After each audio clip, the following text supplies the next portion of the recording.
दोस्तों, आज हम जानेंगे इंटरनेशनल एथिक्स या इंटरनेशनल मॉरलिटी के बारे में। तो सबसे पहले हमें यह समझना होगा कि इंटरनेशनल मॉरलिटी का मतलब क्या होता है।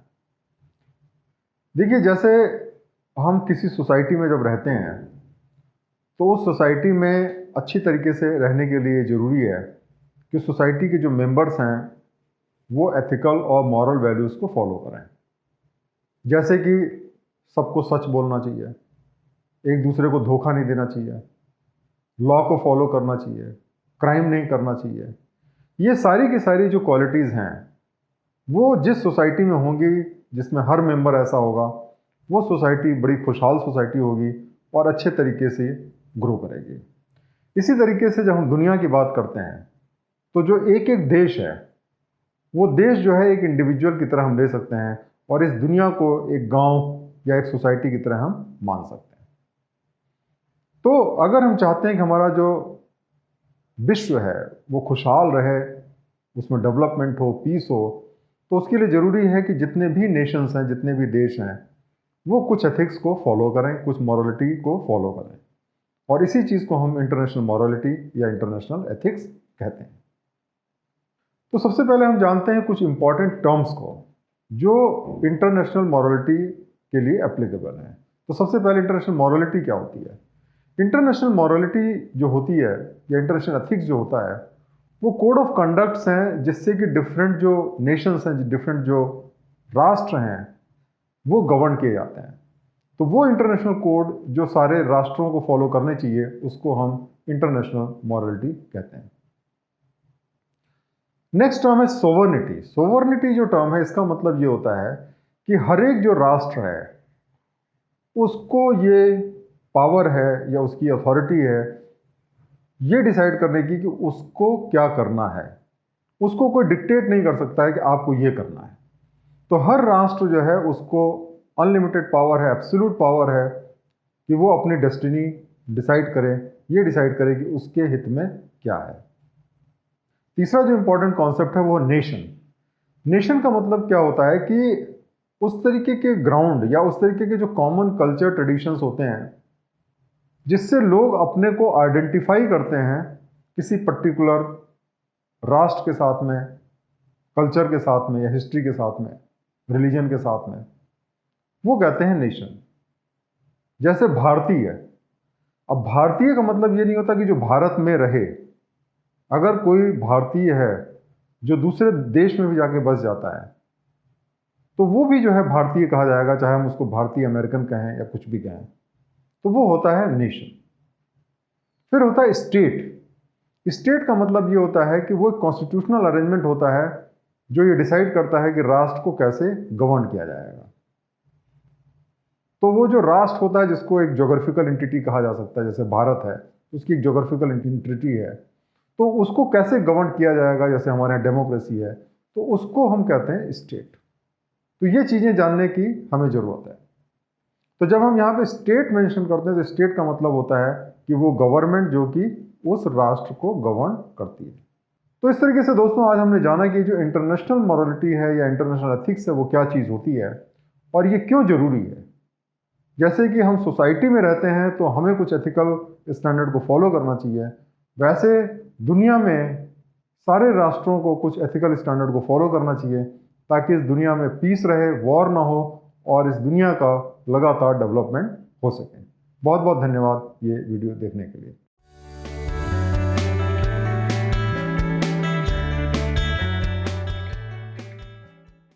दोस्तों, आज हम जानेंगे इंटरनेशनल रिलेशनशिप्स की अलग अलग थ्योरीज के बारे में। इसके पहले हमने इंटरनेशनल मॉरलिटी के बारे में जाना था। आज हम जो थ्योरीज हैं उनका जो है वो लेसन स्टार्ट करेंगे और सबसे पहली जो थ्योरी उसके बारे में हम जानेंगे। तो सबसे पहले हम जानते हैं कि जो इंटरनेशनल रिलेशनशिप्स होती हैं उसके बारे में कितनी थ्योरीज हैं। तो मेन जो थ्योरीज हैं पूरे वर्ल्ड में वो हैं 4, जिसको हम कहते हैं पॉलिटिकल रियलिज्म पहला ही थ्योरी, दूसरी है पॉलिटिकल आइडियलिज्म, तीसरी है कॉन्स्ट्रक्टिविज्म और चौथी है कॉस्मोपॉलिटिज्म। तो आज हम पहली थ्योरी के बारे में जानेंगे जो है पॉलिटिकल रियलिज्म। तो चलिए हम बात करते हैं पॉलिटिकल रियलिज्म के बारे में। देखिए, जो पॉलिटिकल रियलिज्म है उसको हम 3 कैटेगरी में डिवाइड कर सकते हैं। पहला जो है उसको हम कहते हैं क्लासिकल रियलिज्म। क्लासिकल रियलिज्म जो है ये कहता है कि जैसे एक इंसान होता है, उसका जो नेचर होता है वो इनहेरेंटली सेल्फिश होता है। वो हमेशा अपने बारे में सोचता है, अपने भले के बारे में सोचता है। उसी तरीके से जो एक नेशन होता है, देश होता है, वो भी क्या होता है कि ज़्यादातर सब अपने बारे में सोचते हैं, सेल्फ इंटरेस्ट के बारे में सोचते हैं। इंडिया है तो इंडिया के बारे में सोचेगा, अमेरिका है अमेरिका के बारे में सोचेगा, चाइना चाइना के बारे में सोचेगा। तो वो हमेशा अपने सेल्फ इंटरेस्ट को ऊपर रखते हैं और आइडियोलॉजीज को उतनी इंपॉर्टेंस नहीं देते हैं। दूसरी जो थ्योरी है उसको हम कहते हैं न्यू रियलिज्म। न्यू रियलिज्म जो है वो क्लासिकल रियलिज्म से आता है, लेकिन इसमें जो ह्यूमन नेचर है उसको इतनी ज़्यादा इंपॉर्टेंस नहीं दी जाती है। इसके अंदर ये माना जाता है कि जिस तरीके की हमारा जो वर्ड स्ट्रक्चर है, वो जो वर्ड स्ट्रक्चर है वो अपने में अनार्किक है। कहने का मतलब ये है कि उसमें कोई सिस्टम नहीं है, क्योंकि जितने भी आपके स्टेट्स होते हैं, जितने भी कंट्रीज होते हैं, वो इंडिपेंडेंट कंट्री होते हैं, सोवरेन कंट्री होते हैं, और उनके ऊपर कोई भी ऐसी एजेंसी नहीं है जो कि उनको डायरेक्शन दे सके कि आपको क्या करना है। तो अगर मान लिया दो स्टेट्स के बीच में झगड़ा होता है तो कोई ऐसी एजेंसी नहीं है जो कि उसको सॉर्ट आउट करे, और इसीलिए क्या होता है कि उनको अपना फैसला खुद करना पड़ता है। तो न्यू रियलिज्म जो है वो इस बात पे मानता है कि ह्यूमन नेचर जो है वो तो है ही है, मेन चीज़ यहाँ पे क्या है कि हमारा जो इंटरनेशनल स्ट्रक्चर है वही इस टाइप का है कि उस केस में हमें रियलिस्टिक होने की ज़रूरत है, क्योंकि हम किसी के पास में मदद के लिए नहीं जा सकते हैं। अब जो न्यू क्लासिकल रियलिस्ट जो होते हैं वो इस बात को मानते हैं कि जो इंटरनेशनल रिलेशनशिप है ये इन दोनों का कॉम्बिनेशन है, क्लासिकल रियलिज्म का और न्यू रियलिज्म का। इसका मतलब है कि कुछ हद तक ह्यूमन नेचर रिस्पॉन्सिबल है और कुछ हद तक जो हमारा इंटरनेशनल स्ट्रक्चर है वो इसके लिए रिस्पॉन्सिबल है। अब हम जानते हैं फंडामेंटल्स ऑफ रियलिज्म के बारे में कि जो रियलिज्म है उसके क्या क्या फंडामेंटल कॉन्सेप्ट्स हैं जो कि रियलिज्म की जो थ्योरी है उसको बनाते हैं। तो पहला देखिए जो फंडामेंटल हुआ उसको हम कहते हैं एनार्किक। एनार्किक का मतलब हुआ कि जो इंटरनेशनल सिस्टम है वो एनार्किक है, मतलब उसमें कोई भी सिस्टम नहीं है, कोई इंटरनेशनल बॉडी नहीं है, कोई ऐसे रूल्स नहीं है जो सबको फॉलो करना है, और उसका स्ट्रक्चर इस टाइप से है कि कोई भी एक्टर या कोई भी ऐसी एजेंसी नहीं है जो कि कंट्री स्टेट के ऊपर हो, जहां पे आप जा सकें और जो सारे के सारे इंटरनेशनल जो अफेयर्स हैं उसको रेगुलेट करें। तो इस वजह से क्या होता है, जितनी भी इंटरनेशनल सिस्टम है वो एक तरीके से कांस्टेंट एंटागोनिज्म में रहता है या अनार्की में रहता है, मतलब कि आपस में एक दूसरे के साथ में कॉन्फ्लिक्ट उनकी लगातार बनी रहती है। दूसरा जो फंडामेंटल उसको हम कह सकते हैं स्टेटिज्म। स्टेटिज्म का मतलब ये है कि बहुत सारे ऐसे लोग सोचते हैं कई बार कि अगर दो कंट्रीज के बीच में बिजनेस बढ़ जाए, इंडस्ट्रीज का एक दूसरे कंट्री में सेटअप करें, या आपके एनजीओज जो हैं ऐसे हों जो सब कंट्रीज में काम करें, तो लोग क्लोज हो सकते हैं और इंटरनेशनल रिलेशनशिप स्ट्रांग हो सकती हैं। स्टेटिज्म इस बात को मानता है कि बाकी जितने भी एक्टर्स हैं उनका रोल बहुत कम है, मेन है कंट्री जो स्टेट है। तो अगर स्टेट की जो गवर्नमेंट है या कंट्री की जो गवर्नमेंट है वो जो है नहीं चाहती है अच्छे रिलेशनशिप, तो बाकी सारी चीज़ें बेकार हैं। अब जैसे मान लिया हम इंडिया पाकिस्तान की बात करें, तो चूंकि ये दोनों स्टेट के जो मेन एक्टर्स हैं वो जो है नहीं चाहते कि आपस में अच्छे संबंध हो, इस वजह से चाहे जितना भी बाकी लेवल पे प्रयत्न किया जाए वो अच्छे नहीं हो सकते हैं। तो इसलिए इसका मतलब ये हुआ कि जो कंट्री है या जो स्टेट का हेड है या जो स्टेट की पॉलिटिक्स है वो सबसे ज़्यादा इंपॉर्टेंट है। तीसरा फंडामेंटल जिसको हम कहते हैं सर्वाइवल। देखिए जो इंटरनेशनल जो सिस्टम है वो इस टाइप से है कि अनार्कल है, उसमें हम किसी से उम्मीद नहीं कर सकते हैं कि भाई अगर हमें कोई प्रॉब्लम होगी तो हमें कोई आके बचाएगा।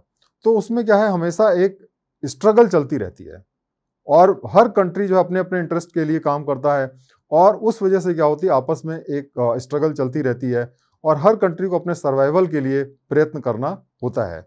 जैसे कि जंगल के अंदर हर जो एनिमल होता है, हर जो प्राणी होता है, उसको अपने सर्वाइवल का रास्ता खुद निकालना पड़ता है, उसी तरीके से हर देश को अपने सर्वाइवल की स्ट्रेटजी खुद बनानी पड़ती है। और जो चौथा प्रिंसिपल है जिसको हम कहते हैं सेल्फ हेल्प। क्योंकि आपका सर्वाइवल इंश्योर्ड नहीं है, इसलिए जो है हर जो आपका कंट्री है उसको अपनी मदद खुद करनी पड़ेगी। वो इस बात की उम्मीद नहीं कर सकता है कि जब उसके ऊपर अटैक होगा या उसको कोई प्रॉब्लम होगी तो कोई दूसरा देश आकर के उसकी मदद करेगा। इसलिए उसको सेल्फ हेल्प करना है, अपनी मदद खुद करनी है। अब हम आते हैं कि जो रियलिज्म है उसमें कुछ प्रिजम्पशंस माने गए हैं, मतलब कि कुछ ऐसी चीज़ें हैं कि जो मान करके ये रियलिज्म की थ्योरी बनती है। इसमें पहली थ्योरी जो है वो ये है कि जो स्टेट्स होते हैं एक रैशनल ऑटोनोमस एक्टर की तरह काम करते हैं, मतलब कि वो रैशनल थिंकिंग रखते हैं और इंडिपेंडेंट एक्टर की तरह काम करते हैं, और उनका जो पर्पस है वो है सेल्फ इंटरेस्ट अपनी सिक्योरिटी को बचा के रखना, अपना सोवरनिटी बना के रखना और अपना सर्वाइवल के बारे में प्रयत्न करना। इसका मतलब हर जो देश होता है वो हर देश जो है अपने बारे में सोचता है, अपनी सिक्योरिटी के बारे में सोचता है, अपनी इंडिपेंडेंस के बारे में सोचता है और अपने सर्वाइवल के बारे में सोचता है। और इस चीज़ की वजह से क्या होता है कि वो रिसोर्सेज को अमास करने की कोशिश करता है, रिसोर्सेज को बढ़ाने की कोशिश करता है। क्योंकि जो स्टेट्स के बीच में जो रिलेशनशिप्स होते हैं, एक कंट्री और दूसरे कंट्री के बीच में जो रिलेशनशिप्स होते हैं, वो डिपेंड करते हैं इस बात पे कि उनके बीच में रिलेटिव पावर क्या है। तो जो ज़्यादा पावरफुल होता है वो डोमिनेटिंग पोजीशन में रहता है, जो कम पावरफुल होता है वो उसको बातें माननी पड़ती हैं। तो इस तरीके से अगर हमें वर्ल्ड में एक डोमिनेटिंग और इंपॉर्टेंट रोल प्ले करना है तो हमें अपने रिसोर्सेज को बढ़ाना पड़ेगा, और इस तरीके से बढ़ाना पड़ेगा कि जैसे आपको ज़्यादा मिलिट्री पावर होनी चाहिए, इकोनॉमिक पावर होनी चाहिए, पॉलिटिकल कैपेबिलिटी होनी चाहिए। इसका मतलब कि डिप्लोमेटिक हमारे जो है रिलेशनशिप लोगों के साथ अच्छे होने चाहिए, ताकि जो है हमारी पावर बढ़े। क्योंकि जब तक आपकी पावर नहीं होगी तब तक कोई आपके बारे में चिंता नहीं करेगा। और ये जो है इसके अंदर जो आपकी प्रिजम्पशन है वो ये भी है कि जो स्टेट्स होते हैं, या स्टेट्स यहाँ का मतलब जो होता है नेशन होता है, वो इनहेरेंटली अग्रेसिव होते हैं। मतलब कि अगर उनका बस चले तो वो दूसरे की ज़मीन पे भी कब्जा कर लें। लेकिन वो चीज़ें सिर्फ नहीं करते हैं क्योंकि जो अपोजिंग पावर है, अगर जैसे कि हम किसी भी कंट्री में जाएंगे तो वो अपोज करेगा और उसके लिए हमें वॉर लड़ना पड़ेगा जिसमें हमारा नुकसान होगा, इसी वजह से हम उसको नहीं करते हैं। जैसे आपने देखा कि चाइना जो है उसने बहुत सारे कंट्रीज़ के साथ में उसका डिस्प्यूट चल रहा है क्योंकि वो अपने को एक्सपेंड करने की कोशिश कर रहा है। लेकिन अगर वो नहीं कर पा रहा तो उसका सिर्फ ये कारण है कि कोई भी कंट्री जो है वो अपना जो एरिया है उसको देना नहीं चाहता है, और वॉर करना पड़ेगा जिससे चाइना को भी नुकसान होगा। और इसी तरीके से ये जो एक रियलिटी है जिसकी वजह से हम एक्सपेंड नहीं करना चाहते, लेकिन अगर मौका मिले तो हर जो कंट्री है उसकी डिज़ायर होती है कि वो एक्सपेंड करे। ये प्रिजम्पशन मान करके ये रियलिज्म की थ्योरी बनती है। तो इस तरीके से दोस्तों आज हमने जो रियलिज्म की थ्योरी है उसके बारे में जाना। इसकी जो बाकी थ्योरीज हैं उसके बारे में हम आगे जानेंगे। बहुत बहुत धन्यवाद।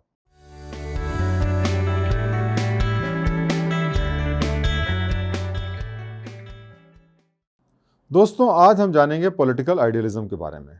इसके पहले हमने पॉलिटिकल रियलिज्म के बारे में जाना था। हमने ये जाना था कि हमें एक रियलिस्टिक बनने की ज़रूरत है एक देश की तरह, क्योंकि हर एक व्यक्ति को जैसे अपनी मदद खुद करनी होती है, अपनी रक्षा खुद करनी होती है, वैसे अपने देश जो होते हैं उनको भी अपनी रक्षा खुद करनी पड़ती है। उसको मजबूत करने की ज़रूरत है ताकि किसी भी सिचुएशन में वो अपने को प्रोटेक्ट कर सकें। इसके विपरीत जो है, जो आइडियलिज्म है, वो ये कहता है कि नहीं, हम इनहेरेंटली सेल्फिश नहीं हैं, हम लोगों के साथ में अच्छे संबंध बना के रखना चाहते हैं, तो हमें आइडियल्स को फॉलो करना चाहिए। अब जो आइडियलिज्म है ये कोई नई चीज़ नहीं है, इसको सदियों से जो है देश जो है फॉलो करते रहे हैं। अगर हज़ारों साल पहले भी हम जाएं तो हम पाएंगे कि हिस्ट्री के अंदर जो है अलग अलग देशों ने एक दूसरे के साथ में संधियां की थी कि हम एक दूसरे से युद्ध नहीं करेंगे और एक दूसरे के साथ में कॉपरेशन करेंगे।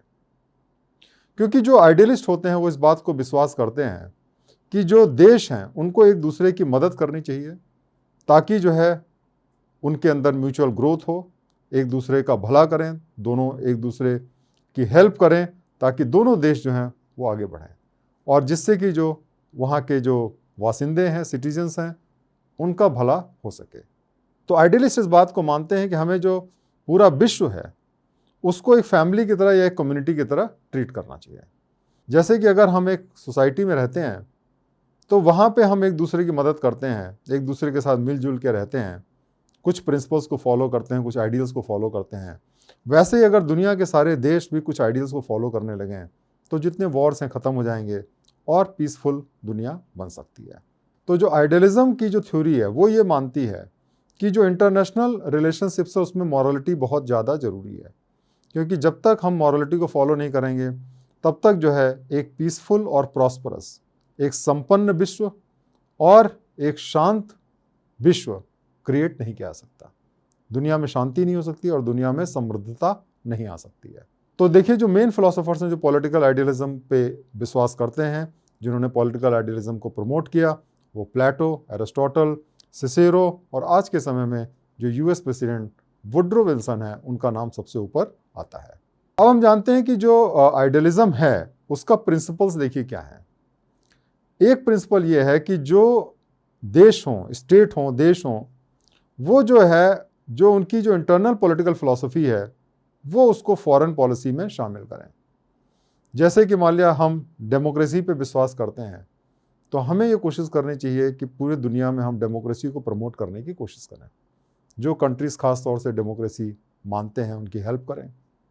तो ये पहला हमारे काम करना चाहिए, ताकि हमारी जो फॉरेन पॉलिसी है और जो हमारी इंटरनल जो हमारी फिलॉसफी है वो सेम रहे। दूसरी बहुत इंपॉर्टेंट चीज़ ये है कि हम अपने देश में गरीबी को हटाएं, बहुत अच्छी बात है, लेकिन साथ साथ में अगर दुनिया के किसी भी देश में गरीबी है तो उसको भी हटाने की कोशिश करनी चाहिए। देखिए, ये जो प्रिंसिपल है हम अपने देश में तो बहुत लागू करते हैं। आपने देखा होगा कि जो अमीर लोग होते हैं वो चैरिटी देते हैं ताकि गरीबों के पास में पैसा पहुंचे और कोई भी गरीब आदमी देश में ना रहे। क्योंकि देखिए क्या है कि अगर आप बहुत संपन्न हैं और आपके चारों तरफ बहुत गरीब लोग रहते हैं तो आप कैसे पीसफुल तरीके से रह सकते हैं। हमेशा आपको डर बना रहेगा कि जो है वहाँ पे अटैक हो सकता है, नुकसान हो सकता है। क्योंकि जो आदमी भूखा है वो कुछ भी कर सकता है, गरीब है वो भी बेचारा कुछ भी कर सकता है। लेकिन अगर उसको एक एश्योरेंस हो, उसको हम हेल्प करें, वो भी धीरे धीरे समृद्ध हो जाए तो सबका फ़ायदा होता है, उसका भी फ़ायदा होगा और जो लोग संपन्न हैं उनका भी फ़ायदा होगा। तो इसी तरीके से इंटरनेशनल लेवल पे जो अमीर देश हैं उनकी जिम्मेदारी है कि वो गरीब देशों की मदद करें। इसके अतिरिक्त जो है इसमें ये भी माना जाता है कि जो प्रोमिनेंट रोल है वो इंटरनेशनल लॉ और इंटरनेशनल ऑर्गेनाइजेशंस का होना चाहिए। तो अब हम जानते हैं कि जो आइडियलिज्म है उसके अलग अलग फॉर्म्स कौन से होते हैं। पहला जो फॉर्म है उसको हम कहते हैं लिबरलिज्म। लिबरलिज्म का मतलब ये होता है कि ये जो थिंकर्स हैं, जो लिबरल थिंकर्स होते हैं, उनका ये मानना है कि हमें अगर दुनिया में पीस चाहिए, दुनिया में मॉरलिटी चाहिए इंटरनेशनल लेवल पे, तो हमें इंटरनेशनल इंस्टीट्यूशंस को बनाना पड़ेगा और वो इंटरनेशनल इंस्टीट्यूशंस अपने लॉ बनाएंगे जिसको कि सारी दुनिया के जो देश है उसको फॉलो करेंगे। और अगर ऐसा होता है तो पूरे दुनिया में रूल ऑफ लॉ होगा और उस सिचुएशन में दुनिया में पीस होगी। और इस तरीके से जो देशों के बीच में इंटरेक्शन होता है उसको हम रेगुलेट कर सकते हैं। और ये जो आपकी जो थिंकर्स हैं उनका ये मानना है कि हमें इंटरनेशनल एजेंसीज को बनाना चाहिए, जैसे कि यूनाइटेड नेशंस है या WTO जो कि वर्ल्ड ट्रेड ऑर्गेनाइजेशंस है। इसको हमें ज़्यादा से ज़्यादा महत्व देना चाहिए ताकि ये जो है एक तो बैलेंस ऑफ पावर को मेंटेन कर सकें और दूसरा ये है कि एक दूसरे देश के बीच में कोऑपरेशन को बढ़ा सकें। दूसरा जो देखिए जो फॉर्म है आइडियलिज्म का उसको हम कहते हैं न्यू कंजर्वेटिज्म।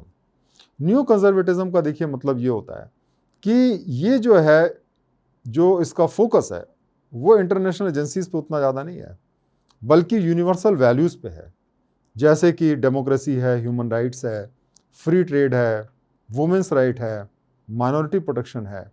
तो ये जो आपके जो वैल्यूज़ हैं अगर हम इसको यूनिवर्सली प्रमोट करें और सारी दुनिया में इस तरीके के वैल्यूज़ हों तो नेचुरली क्या होगा कि आपस में लड़ने का कोई जरिया नहीं रहेगा, कोई कारण नहीं रहेगा। तो इसका जो फोकस है वो है कि हमें यूनिवर्सल वैल्यूज़ पूरी दुनिया में प्रमोट करने चाहिए और इसके अंदर जो है जो इंटरनेशनल इंस्टीट्यूशंस हैं और ट्रीटीज़ है उस पर उतना ज़्यादा इंपॉर्टेंस नहीं है। ये नहीं कह रहा है कि इंटरनेशनल ट्रीटीज़ नहीं होनी चाहिए, लेकिन उतनी ज़्यादा इंपॉर्टेंस नहीं है। इसके अंदर एक और चीज़ रहती है कि जो यूनिवर्सल हमारी जो वैल्यूज़ हैं उसको फॉलो करने के लिए, उसको इम्प्लीमेंट करने के लिए हमें एग्रेसिव भी रहने की ज़रूरत है, क्योंकि सब लोग मन से अपना उसको नहीं फॉलो करेंगे। तो जो लोग उसको फॉलो नहीं करते हैं उसके ऊपर हमें फोर्स भी अगर लगाना पड़े तो हम लगा सकते हैं। और इसीलिए ये इस बात को जस्टिफाई करता है, इस बात को प्रपोज करता है कि अगर कोई देश जो है इन वैल्यूज़ के खिलाफ में जा रहा है जो हमने डिस्कस किया, तो उसके खिलाफ में फोर्स का इस्तेमाल किया जा सकता है या उसको डराया जा सकता है कि हम ये फोर्स का इस्तेमाल करेंगे, और अगर ज़रूरत हुई तो फोर्स का इस्तेमाल करके वन साइडेड भी उसके खिलाफ में एक्शन लिया जा सकता है अगर वो जो यूनिवर्सल वैल्यूज़ के बारे में जो हमने बात किया, जो कि democracy, human rights, free trade, women's right और माइनॉरिटी प्रोटेक्शन है, उसके खिलाफ में काम करता है। तो इस तरीके से जो न्यू कंजर्वेटिज्म है वो इस बात पे विश्वास करता है कि अगर हम पूरे दुनिया में सारे देशों में एक ही टाइप की वैल्यूज़ को बढ़ाएं तो नेचुरली हमारे जो इंटरनेशनल कॉन्फ्लिक्ट हैं वो ख़त्म हो जाएंगे और हम एक पीसफुल वर्ल्ड को बना पाएंगे। तो दोस्तों, इस तरीके से आज हमने पॉलिटिकल आइडियलिज्म के बारे में जाना। इसकी जो बाकी थ्योरीज हैं उसके बारे में हम आगे चर्चा करेंगे। बहुत बहुत धन्यवाद।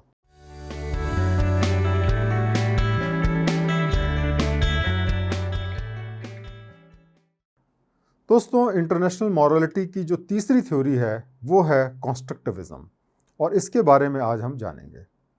ये कॉन्स्ट्रक्टिविज्म क्या है? अगर हम सिंपल तरीके से समझें तो जैसे हम किसी बिल्डिंग को कंस्ट्रक्ट करते हैं, बनाते हैं, तो उस बिल्डिंग के अंदर ब्रिक्स होते हैं, उस बिल्डिंग के अंदर ग्राउंड फ्लोर होता है, बेसमेंट होता है, लेकिन सारी चीज़ें आपको बाहर से नहीं दिखती हैं, आपको सिर्फ उसका एक्सटीरियर दिखता है। लेकिन बिल्डिंग की स्ट्रेंथ आती है उसके स्ट्रक्चरल स्ट्रेंथ से, उसमें कितना स्टील पड़ा है, कितना उसके अंदर ब्रिक कैसा है, और इन सब चीज़ों से आती है। इसी तरीके से जो इंटरनेशनल रिलेशनशिप्स हैं या हमारे बीच में कोई भी तरीके के जो रिलेशनशिप्स हैं, वो आज को देख करके हम नहीं समझ सकते हैं। उसके लिए हमें उसकी हिस्ट्री में जाना पड़ेगा, हमें ये समझना पड़ेगा कि कौन कौन से जो हमारी आइडियाज़ हैं जिन्होंने हमारी सोसाइटीज़ को बनाया है। और जब तक हम हिस्ट्री को नहीं जानते, जब तक हम सोशल इवोल्यूशन को नहीं जानते, तब तक हम रिलेशनशिप्स को ठीक से समझ नहीं सकते हैं। तो चलिए हम शुरू करते हैं कॉन्स्ट्रक्टिविज्म के प्रिंसिपल को। तो देखिए, ये जो प्रिंसिपल है, इस प्रिंसिपल के अंदर जो सबसे इंपॉर्टेंट जो एस्पेक्ट है वो ये है कि ये बिलीव करता है कि जो इंटरनेशनल रिलेशंस हैं वो हिस्टोरिकली और सोशली कॉन्स्ट्रक्टेड होते हैं। वो हिस्ट्री से डिपेंड करते हैं, हमारे इतिहास पर डिपेंड करते हैं, और किस तरीके से हमारी सोसाइटीज़ हैं उस पर वो डिपेंड करते हैं। वो इस बात पर डिपेंड नहीं करते हैं कि ह्यूमन नेचर क्या है या जो है बाकी जो आपके करेक्टरिस्टिक्स हैं वर्ल्ड पॉलिटिक्स के वो क्या हैं। देखिए, हमने पहले जब पॉलिटिकल रियलिज्म के बारे में बात किया था तो हमने ये सीखा था कि ह्यूमन नेचर बेसिकली सेल्फिश होता है, लेकिन ये सिर्फ अर्ध सत्य है। हकीकत यह है कि ह्यूमन नेचर जो है सिर्फ सेल्फिश ही नहीं होता बल्कि सेल्फलेस भी होता है। हम केवल अपने बारे में नहीं सोचते हैं बल्कि दूसरों के बारे में सोचते हैं। हम लोगों के दुश्मन ही नहीं होते, हम लोगों के दोस्त भी होते हैं। तो इसी तरीके से जब हम इंटरनेशनल रिलेशनशिप्स को समझने की कोशिश करते हैं तो हमें उसकी हिस्ट्री और उसकी सोसाइटी के बारे में जानना बहुत ज़रूरी है। तो इसीलिए जो इंटरनेशनल पॉलिटिक्स है उसका जो आधार है वो सोशल है, बल्कि मटेरियल नहीं है। अगर हम इसको देखिए सिंपल तरीके से समझने की कोशिश करें तो जैसे हमारे देश में जो है जो कास्ट सिस्टम है, अगर उसको हम समझना चाहते हैं तो हमें ये समझना पड़ेगा कि हमारा जो कास्ट सिस्टम है कब से आया, कैसे आया। इसके पीछे हजारों सालों की हिस्ट्री है और वो कॉमन आइडियाज़ है जो कि आज भी हमारी सोसाइटी शेयर करती है। तो जब तक हम उसको नहीं जानेंगे तब तक हम कास्ट सिस्टम को ठीक से समझ नहीं सकते कि क्यों एक कास्ट दूसरे कास्ट के साथ में भेदभाव करती है।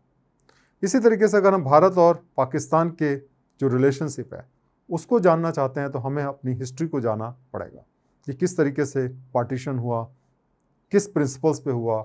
जब तक हम ये सब नहीं जानेंगे तब तक हम नहीं समझ पाएंगे कि भारत में और पाकिस्तान में इस तरीके के संबंध क्यों हैं। और इसीलिए हिस्ट्री और जो सोसाइटी है उसका बहुत बड़ा इंपॉर्टेंट रोल रहता है। तो इसको हम कैसे चेंज करें? तो इसके लिए जो है कॉन्स्ट्रक्टिविज्म कहता है कि अगर हम सोशल इंटरेक्शन को बदलें स्टेट्स के बीच में, तभी हम जो है फंडामेंटल शिफ्ट ला सकते हैं जो भी हमारे रिलेशनशिप्स हों दो देशों के बीच में। अब देखिए, जैसे कि हम एक दूसरे एग्जांपल से लेते हैं, जैसे कि अगर हम अपने देश के गांवों की बात करें तो वहाँ पे कास्टिज़म बहुत ज़्यादा है। उसका कारण क्या है? क्योंकि वहाँ पे जो सोसाइटी है वो कास्ट के बेसिस पे डिवाइडेड रहती है, साथ साथ वो रहते नहीं हैं, साथ साथ इंटरेक्ट नहीं करते, और उसकी वजह से क्या होता है कि उनके बीच में दूरियां हैं। वही लोग जब शहरों में आ जाते हैं तो वो कॉमन स्कूल में जाते हैं, कॉमन बुक्स पढ़ते हैं, कॉमन आइडियल्स उनके बनते हैं, और इस तरीके से जो कास्टिज़म है वो शहरों के अंदर बहुत कम हो जाता है। तो ये एक इम्पॉर्टेंट चीज़ है जो हमको समझना चाहिए कि जब हम ये जो सोशल इंटरेक्शन है उसको बदलेंगे, चाहे वो इंडियन लेवल पे हो या नेशनल लेवल पे हो या इंटरनेशनल लेवल पे हो, तभी हमारे रिलेशनशिप जो है सुधर पाएंगे। अब हम जानते हैं कि जो कॉन्स्ट्रक्टिविज्म है उसके बेसिक प्रिंसिपल्स या टेनेट्स क्या हैं। अमेरिकन पॉलिटिकल साइंटिस्ट हैं अलेक्जेंडर वैन डिट, उन्होंने 2 टेनेट्स बताया कॉन्स्ट्रक्टिविज्म पे। पहला ये है कि जो स्ट्रक्चर है ह्यूमन एसोसिएशन का वो इस बात पे डिपेंड करता है कि हमारे आइडियाज़ कितने कॉमन हैं, बजाय इसके कि हमारी मटेरियल फोर्सेज या हमारे पास कितना पैसा है या हमारे पास मटेरियल स्ट्रेंथ कितनी है। और दूसरा जो ये है कि आइडेंटिटीज़ और इंटरेस्ट जो है जो भी एक्टर्स हैं उनका इस बात पे डिपेंड करता है कि उनके शेयर्ड आइडियाज़ क्या हैं, बजाय इसके कि उनके नेचर पे डिपेंड करता है। अब देखिए, इसको हम समझने की कोशिश करते हैं। देखिए, जैसे कि 2 लोगों के अगर विचार सिमिलर हों तो वो अच्छे दोस्त बनते हैं, और अगर विचारों में भिन्नता हो तो अच्छे दोस्त नहीं बन सकते। उसी तरीके से अगर 2 देश हैं जिनके विचारों में सामान्यता है तो वो अच्छे दोस्त बनेंगे, लेकिन अगर विचार बिल्कुल भिन्न है तो दोस्त नहीं बन सकते। अब देखिए, उसका एग्जाम्पल दिया गया अलेक्जेंडर वैन डिट के द्वारा कि जैसे ब्रिटेन है, अब ब्रिटेन के पास में 500 न्यूक्लियर वेपन्स हैं, लेकिन अमेरिका को उससे डर नहीं लगता है, बल्कि नॉर्थ कोरिया जिसके पास सिर्फ 5 न्यूक्लियर वेपन्स हैं उससे उसको डर लगता है और उससे उस पर विश्वास नहीं है। उसका क्या कारण है? उसका कारण यह है कि जो ब्रिटेन है और अमेरिका है उसके बीच में अच्छे संबंध है, शेयर्ड आइडिया हैं और वो जानते हैं कि वो एक दूसरे का नुकसान नहीं करेंगे। जबकि न्यूक्लियर वेपन देश जो दूसरा है, जो बहुत छोटा देश है, नॉर्थ कोरिया, उसके साथ में विचारों में उनके बहुत भिन्नता है, इसीलिए वो उसको ट्रस्ट नहीं करते हैं। तो इस तरीके से अगर हम नॉर्थ कोरिया और अमेरिका के बीच में डिस्टेंस की बात करें, एनिमोसिटी की बात करें, दुश्मनी की बात करें, तो उसका कारण वो न्यूक्लियर वेपन नहीं है जो मटीरियल है, बल्कि उसका कारण क्या है कि उनके बीच में जो सोशल इंटरेक्शन है, जो आइडियोलॉजिकल वॉर है, वो उसका मेन रीज़न है। तो ये उससे एक्सप्लेन किया जाता है। तो न्यूक्लियर वेपन अपने में जो है वो कोई कारण नहीं है जिसकी वजह से आपका नॉर्थ कोरिया या अमेरिका के बीच में जो बुरी स्थिति बनी हुई है, बल्कि मेन कारण जो है वो है उनके बीच में जो सोसाइटी के बीच में जो डिफरेंस है। और जब तक उनकी जो सोसाइटीज़ है वो एक दूसरे से मिल के नहीं रहेंगी या उनके कॉमन थॉट्स नहीं होंगे, तब तक ये डिफरेंस जो है ये बना रहेगा। इसीलिए अगर हम जानना चाहते हैं कि इन दोनों के बीच में इतने बुरे रिश्ते क्यों हैं, तो हमें उनकी सोसाइटीज़ को जानना बहुत ज़रूरी है। तो इस तरीके से जो कॉन्स्ट्रक्टिविज़म है वो हमें ये बताता है कि जो रियलिटी होती है वो लगातार बनती रहती, कॉन्स्ट्रक्ट होती रहती है और उसमें हमेशा जो है जो चेंज है वो भी होता रहता है। जो आज दुश्मन है कल दोस्त बन सकते हैं और जो दोस्त हैं वो दुश्मन बन सकते हैं। तो इस तरीके से जो रिलेशनशिप्स है इंटरनेशनल फोरम पे वो कोई फिक्स नहीं है, वो समय के साथ बदलती रहती है। जैसे कि आइडियाज़ और बिलीफ्स जो मेन एक्टर्स के होते हैं, जो मेन कंट्रीज़ के होते हैं, जैसे जैसे वो बदलते हैं वैसे वैसे उनके बीच में रिलेशनशिप्स भी बदलती रहती है। इसका एक बेहतरीन एग्जाम्पल हो सकता है यूरोपियन यूनियन।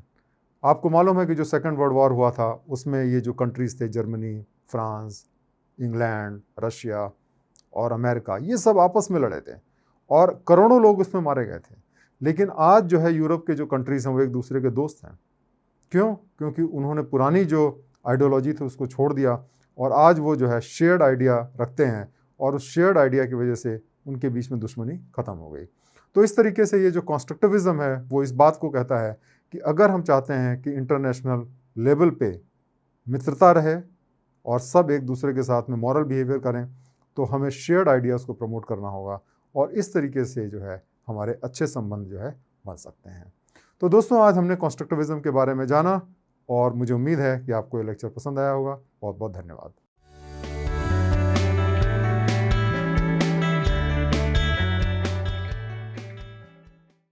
दोस्तों, आज हम इंटरनेशनल मॉरलिटी के चौथे प्रिंसिपल की बात करेंगे जिसको हम कहते हैं कॉस्मोपॉलिटनिज़म। तो हम कॉस्मोपॉलिटन सिटीज़ से बहुत ज़्यादा फैमिलियर हैं। हम जानते हैं कि हमारे देश के अंदर भी कई ऐसे कॉस्मोपॉलिटन सिटीज़ हुए हैं, जैसे कि दिल्ली हो गया, मुंबई हो गया, बेंगलोर है, पुणे है, हैदराबाद है। ऐसे बहुत सारे जो सिटीज़ हैं जहाँ पे देश के अलग अलग राज्यों से लोग आके काम करते हैं, यहाँ तक कि विदेशों के लोग भी वहाँ पे काम करते हैं। तो ये जो सिटीज़ हैं इनमें हम कॉस्मोपॉलिटन सिटी कहते हैं और इसी के बेसिस पे जो इंटरनेशनल मॉरलिटी का प्रिंसिपल है उसको आज हम सीखेंगे। तो चलिए हम बात करते हैं कॉस्मोपॉलिटनिज़म के बारे में। ये एक ऐसी आइडियोलॉजी है जो ये कहती है कि जो ह्यूमन बीइंग्स हैं, इंसान हैं, वो एक ही कम्युनिटी के पार्ट हैं और हमें साथ में रहना चाहिए शेयर्ड मॉरलिटी के बेसिस पे। कुछ हमें ऐसी मॉरलिटीज़ बनानी चाहिए जो कि किसी स्पेसिफिक रिलीजन की ना हो, किसी स्पेसिफिक कल्चर की ना हो, बल्कि वो सबको मान्य हो। और जो भी व्यक्ति जो है इस आइडिया को एक्सेप्ट करता है उसको हम कहते हैं कॉस्मोपॉलिटन या कॉस्मोपोलाइट। अब आप देखिए, जैसे अगर आप दिल्ली में बड़े होते हैं, मुंबई में बड़े होते हैं, बेंगलोर में बड़े होते हैं, तो एक अलग टाइप का कल्चर आपके अंदर रहता है। ये जो धर्म की राजनीति होती है या जो कास्टिज़म है या जो जेंडर डिस्क्रिमिनेशन है, ये आपके अंदर बहुत कम होता है। और सबसे बड़ी बात यह है कि आप जो कल्चर डेवलप करते हैं वो ट्रूली इंटरनेशनल होता है। अब जैसे कि अगर आप मान लिया मुंबई में बड़े हुए, आपको अगर मान लिया कल जाना पड़े न्यूयॉर्क या पेरिस या लंदन, तो आपको कोई बहुत ज़्यादा मुश्किल नहीं होगी, क्योंकि वहाँ का जो कल्चर है और जो मुंबई का कल्चर है, दिल्ली का कल्चर है, उसमें बहुत ज़्यादा समानता है।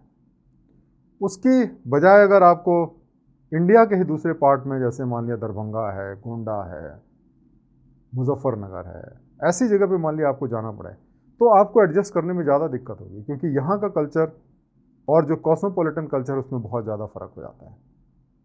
तो इस तरीके से जो कॉस्मोपॉलिटन कल्चर है वो पूरे दुनिया में करीब करीब एक जैसा होता है, और इसीलिए अगर आप दिल्ली से जाएंगे, अमेरिका भी जाएंगे, तो आपको कोई बहुत ज़्यादा मुश्किल नहीं होगी। ये जो कॉस्मोपॉलिटनिज्म है ये आपको कहता है कि हमें कॉस्मोपोलिस बनाने की ज़रूरत है, या वर्ल्ड स्टेट बनाने की ज़रूरत है, जिसमें सारे इंसानियत हो। तो वर्ल्ड स्टेट का मतलब ये हुआ कि ऐसा हमें कल्चर बनाना चाहिए जिसमें कि सारे दुनिया की जो कल्चर्स हैं उनको एक तरीके से फ्यूज़ किया जाए, मिला करके वो बनाया जाए।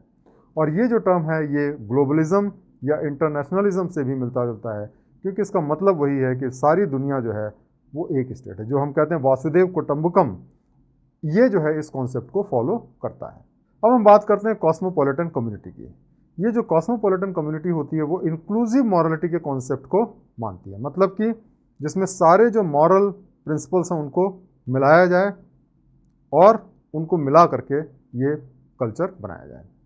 इसके अंदर जो इकोनॉमिक रिलेशनशिप होती हैं शेयर्ड होती हैं एक दूसरे से, जो हमारे रिलेशनशिप्स होते हैं एक दूसरे से इंटरकनेक्टेड लोग रहते हैं, और जो पॉलिटिकल स्ट्रक्चर ऐसा होता है कि जिसके अंदर सारे जो देश होते हैं उनके कल्चर जो है समाहित होते हैं। जो कॉस्मोपॉलिटन कम्युनिटी होती है उसके अंदर अलग अलग जगह से लोग आते हैं, अलग अलग देशों से भी लोग आते हैं, और वो एक दूसरे के साथ म्यूचुअल रिस्पेक्ट करते हैं और एक दूसरे की रिस्पेक्ट करते हुए रहते हैं। अब जैसे अगर हम कॉस्मोपॉलिटन कल्चर की बात करें, मान लिया हम अपने दिल्ली की बात करें या मुंबई की बात करें, वहाँ पे किसी धर्म को प्रधानता नहीं दी जाती है। सब धर्म के लोग रह सकते हैं, सब जाति के लोग रह सकते हैं, सब कंट्रीज़ के लोग रह सकते हैं, और जो भी कल्चर यहाँ पे डेवलप होता है उसमें सबका निचोड़ रहता है, सबकी अच्छाइयाँ शामिल रहती है।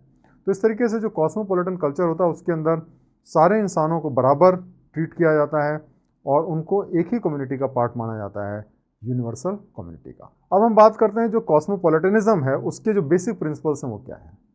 सबसे बड़ी बात यह है कि इसके अंदर ये कहा जाता है कि ह्यूमन डिग्निटी जो है उसको प्रोटेक्ट करने की ज़रूरत है, और जो हमारे इंटरनेशनल लॉज हैं उसके अंदर ह्यूमन डिग्निटी को प्रोटेक्ट करना चाहिए। मतलब आप देखते हैं कई जगह पे ह्यूमन राइट अब्यूज़ होता है, कई जगह पे लोगों को मार दिया जाता है क्योंकि किसी जाति के हैं, किसी धर्म के हैं। ये सारी चीज़ें जो हैं नहीं होनी चाहिए। ह्यूमन डिग्निटी को प्रोटेक्ट करना बहुत ज़रूरत है और ये इंटरनेशनल लॉ का पार्ट होना चाहिए। इसी तरीके से जो दूसरा प्रिंसिपल ये है कि जो इन्वायरमेंट है उसको सभी लोगों को प्रोटेक्ट करने की ज़रूरत है, और जो टेक्नोलॉजिकल डेवलपमेंट है उसका जो नेगेटिव साइड है कि उसके साथ जो इन्वायरमेंट का डैमेज होता है उसको अवॉइड करने की ज़रूरत है। तो टेक्नोलॉजी ऐसी डेवलप की जाए कि इन्वायरमेंट का जो डैमेज हो मिनिमम से मिनिमम हो, और इसकी जो जिम्मेदारी है ये सारे देशों को लेनी पड़ेगी। तीसरी जो इम्पॉर्टेंट चीज़ है वो ये है कि सभी लोगों को मॉरली लॉफुल बिहेवियर फॉलो करने की ज़रूरत है, मतलब कि ऐसा बिहेवियर जो कि मॉरल हो और लॉ के हिसाब से हो। और जहाँ पे मान लिया रूल्स और लॉज नहीं है वहाँ पे जो अलग अलग धर्म के, अलग अलग संप्रदाय के, अलग अलग एथनिक जो ग्रुप है उसके लोग आएँ और बैठ करके म्यूचुअल कॉन्सेंट से निगोशिएट करके ऐसे रूल बनाएं जो कि सबको मान्य हो, और उसके बाद में सब लोग उसको फॉलो करें। और इस तरीके के जो रूल्स हैं वो इंटरनेशनल लेवल पे भी फॉलो किए जाएं, बाकी देश के लोग भी फॉलो करें। तो इस तरीके से हम देख सकते हैं जो कॉस्मोपॉलिटन होता है वो एक तरीके से क्रूसिबल है जहाँ पे कि अलग अलग कल्चर जो हैं वो फ्यूज़ होते हैं, और अगर वो जो कल्चर है अगर हम इंटरनेशनल लेवल पे सारे देशों में अप्लाई कर दें तो हमारे जो वैल्यूज़ होंगे कॉमन होंगे, और फिर आपस में कॉन्फ्लिक्ट का स्कोप नहीं रह जाएगा। तो इस तरीके से जो इंटरनेशनल कम्युनिटी है उसका एक बहुत बड़ा इंपॉर्टेंट रोल है ये डिसाइड करने में कि कंट्रीज़ को क्या करना चाहिए और क्या नहीं करना चाहिए, क्योंकि यहाँ पे हम एक्चुअल में साथ में रह करके अलग अलग कल्चर के होते हुए भी साथ में रह के कुछ नई चीज़ बनाते हैं, साथ में रहना सीखते हैं, और अगर वही वैल्यूज़ जो हैं पूरी दुनिया में हम लागू करें तो हमारी जो दुनिया है वो बहुत बेहतरीन बन सकती है। तो इस तरीके से आज हम लोगों ने कॉस्मोपॉलिटनिज्म के बारे में जाना। मुझे उम्मीद है कि ये एक बहुत इंपॉर्टेंट जो कॉन्सेप्ट है इंटरनेशनल मॉरलिटी का उसको आपने अच्छी तरह समझा होगा। बहुत बहुत धन्यवाद।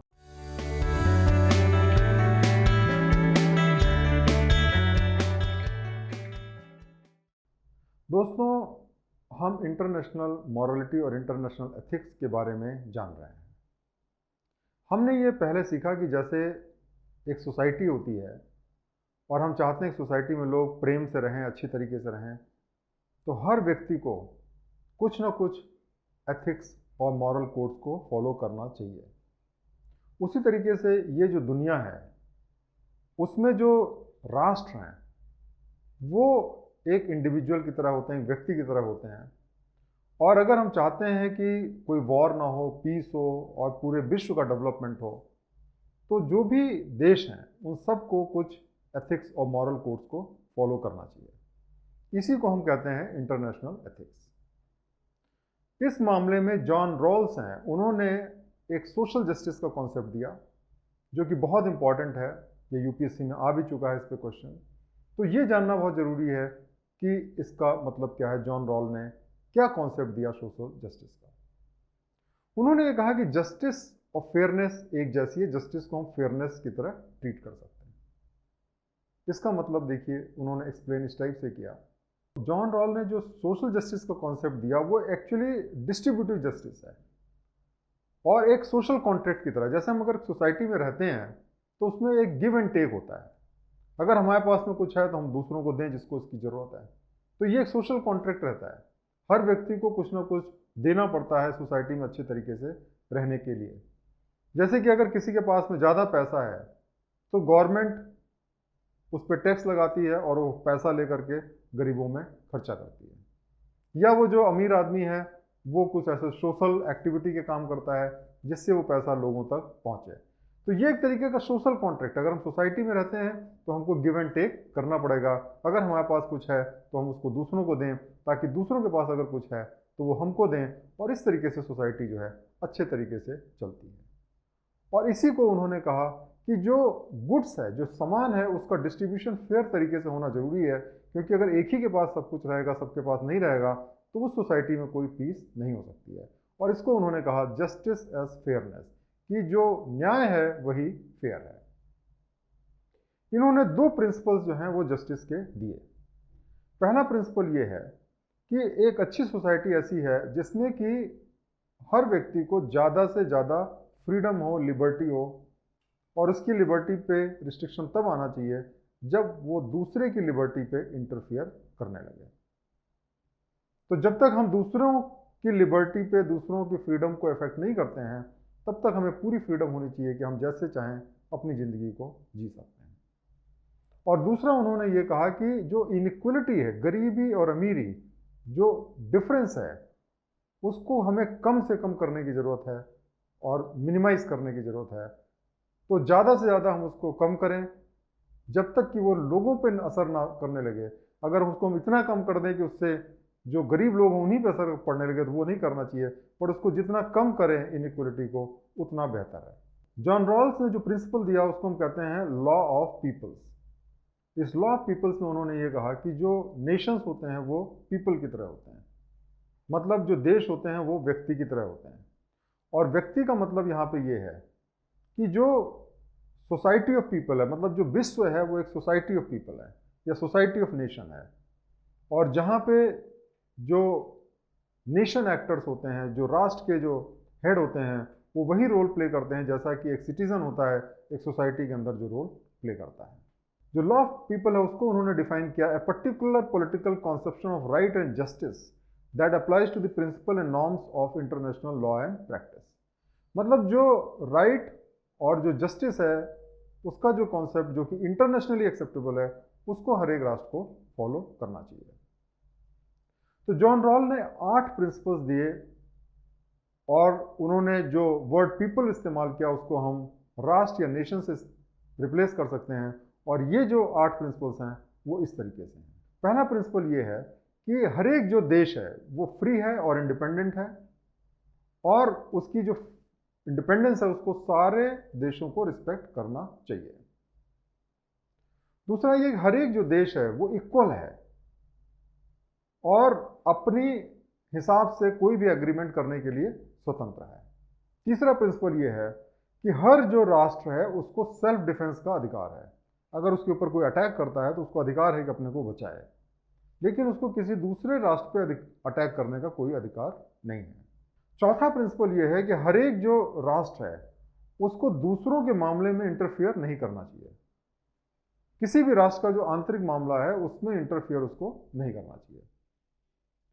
और जो भी ट्रीटीज और अंडरटेकिंग जो एक राष्ट्र साइन करता है, बाद में सरकार बदल जाए या कुछ भी हो, उन ट्रीटीज को ऑनर करना चाहिए, ये बहुत जरूरी है।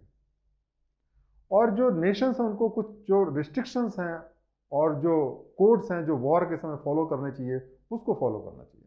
अगर वॉर होता है तो वॉर के अंदर भी कुछ कोड ऑफ कंडक्ट हैं जो हर एक देश को फॉलो करने चाहिए। हर एक नेशन को ह्यूमन राइट्स का रिस्पेक्ट करना चाहिए, ऑनर करना चाहिए, और हर एक राष्ट्र जो है उसको दूसरे राष्ट्र की मदद करनी चाहिए अगर वहाँ पे जो लोग हैं वो पॉलिटिकल या सोशल रेजिम में ठीक तरीके से नहीं रह पा रहे हैं, वहाँ पे एक्सप्लॉयटेशन हो रहा है, तो जो राष्ट्र हैं उनको दूसरे राष्ट्र को मदद करना चाहिए। तो इस तरीके से जो जॉन रॉल ने जो 8 प्रिंसिपल्स दिए, उसको अगर हर एक राष्ट्र फॉलो करे तो एक इंटरनेशनल पीस क्रिएट की जा सकती है, क्योंकि ये वो एथिकल प्रिंसिपल्स हैं इंटरनेशनल एरेना पे जो कि सारे राष्ट्रों को फॉलो करने चाहिए, और इसके बेसिस पे ही एक इंटरनेशनल इन्वायरमेंट या इंटरनेशनल पीस, हार्मोनी, डेवलपमेंट हो सकता है। बहुत बहुत धन्यवाद ये वीडियो देखने के लिए।